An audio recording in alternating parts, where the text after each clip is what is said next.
আসসালামু আলাইকুম ওয়া রাহমাতুল্লাহি ওয়া বারাকাতুহু। সম্মানিত দর্শক, ভারতের ভিসা নিয়ে প্রায় প্রতিদিনই কোনো না কোনো চমক থাকছে। এই যেমন আজকের সবচেয়ে বড় চমকটা হলো ট্যুরিস্ট ভিসার স্লট কিন্তু আগের থেকে আরও অনেক বেশি বেড়েছে। অর্থাৎ মধ্যেখানে ২,৫০০ বা ৪,০০০ করে যাচ্ছিল, এখন সেটা ৫,৫০০ থেকে ৬,০০০ পর্যন্ত স্লট যাচ্ছে প্রতিদিন। তো এটা হচ্ছে অনেক বড় সুখবর আপনাদের জন্য। সো এর সাথে কিন্তু আরও কিছু চমকপ্রদ খবর আছে, যে খবরগুলো অবশ্যই বলবো। তবে তার আগে আপনাদেরকে বলে নিই যে আপনারা থাম্বনেলে ঠিক যেমনটা দেখেছেন ৫ বছর মেয়াদি ট্যুরিস্ট ভিসা।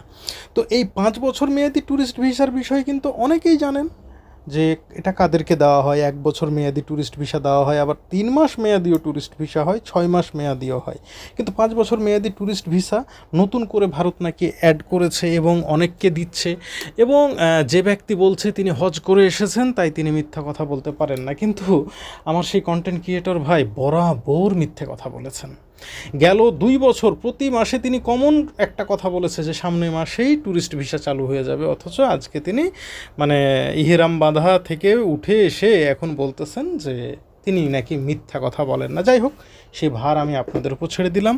লাস্ট ২ বছর যাবৎ কিন্তু ট্যুরিস্ট ভিসা নিয়ে আমি বরাবরই একটা কথা বলে এসেছি, সম্ভাবনা খুবই কম, খুবই কম, খুবই কম, বা সম্ভাবনা নাই বললে চলে। ইভেন আমি কিন্তু এই কথা বলেছিলাম ২০২৬-এও চালু হবে কিনা সন্দেহ আছে। যাই হোক, অনেক জল্পনা কল্পনার পরে কিন্তু এই ট্যুরিস্ট ভিসা চালু হয়েছে বাংলাদেশের নবনিযুক্ত ভারতীয় হাই কমিশনারের একেবারে নিজস্ব এক দক্ষতাতে তিনি এটা করেছেন। আলহামদুলিল্লাহ, এটা আমাদের জন্য ভালো খবর। কিন্তু এখন কথা হচ্ছে যে এই যে ৫ বছর মেয়াদি ট্যুরিস্ট ভিসা, এটা কিভাবে পাবো আমরা, বা কারা পেতে পারে? ভাই, আপনাদেরকে একটা ক্লিয়ার কথা বলি, ৫ বছর মেয়াদি ট্যুরিস্ট ভিসা এটা নতুন কিছু না। ৫ বছর মেয়াদি ট্যুরিস্ট ভিসা আগেও ছিল, এখনও আছে, ১০ বছর মেয়াদি ট্যুরিস্ট ভিসাও ছিল। তো এখন এইটা কারা পাবে? যেই সমস্ত বাংলাদেশি সিটিজেনদের বয়স ৬০-র উপরে। বিশেষ করে বাংলাদেশে অনেক হিন্দু জনগোষ্ঠীর মানুষ আছেন যাদের আত্মীয় স্বজন ভারতে থাকে, তাদের প্রায় কাজে ভারত যেতে হয়। এই সমস্ত মানুষগুলো অনেক ক্ষেত্রে ৫ বছরের জন্য বা ১০ বছরের জন্য ট্যুরিস্ট ভিসা পেয়ে থাকে। আর এটা এমন কোনো আপডেট নয় আপনার আমার মতো ইয়াং মানুষজন হয়তো বা পাবে না, শুধুমাত্র মুরব্বি কিসিমের কিছু মানুষ পাবে।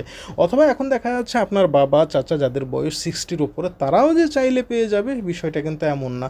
বেশ কিছু স্টেপ আছে, সেগুলো পার হইতে হবে। কেন তার ৫ বছর মেয়াদি বা ১০ বছর মেয়াদি মাল্টিপল এন্ট্রি ট্যুরিস্ট ভিসা দরকার, এই বিষয়টা কিন্তু একেবারে কি বলবো, খুব ইজি টু না। সো ট্যুরিস্ট ভিসা ৫ বছর মেয়াদি এন্ট্রি হচ্ছে। ইভেন আর একটা মজার বিষয়, ৯ মাস মেয়াদি ট্যুরিস্ট ভিসাও এন্ট্রি হচ্ছে, কিন্তু যেটা কিন্তু ইতিপূর্বে আমরা কখনো দেখিনি। যেটা এই মোস্ট রিসেন্টলি দেখেছি যে মাল্টিপল এন্ট্রি ৯ মাস মেয়াদি ট্যুরিস্ট ভিসা। ৩ মাস মেয়াদিতে অ্যাভেলেবল দেখা যায় সাধারণত, ফার্স্ট পাসপোর্ট মানে ফ্রেশ পাসপোর্ট হলে এটা সাধারণত দেয়। তবে ৫ বছর মেয়াদি বা ১০ বছর মেয়াদি এটা সবার জন্য নয়, এটা হচ্ছে শুধুমাত্র মোস্ট সিটিজেন, মানে এক কথায় যারা বয়স্ক মানুষ আছে বা সিনিয়র সিটিজেন আছে তারাই শুধুমাত্র পাবে। তো এটা নিয়ে আপনাদের বিভ্রান্ত হওয়ারও কিছু নয়, আর এটা নিয়ে এত বেশি উল্লম্ফন হওয়ারও কিছু নয়, এটা সবাইকে দিবে না। সকলকে ধন্যবাদ। আসসালামু আলাইকুম ওয়া রাহমাতুল্লাহ।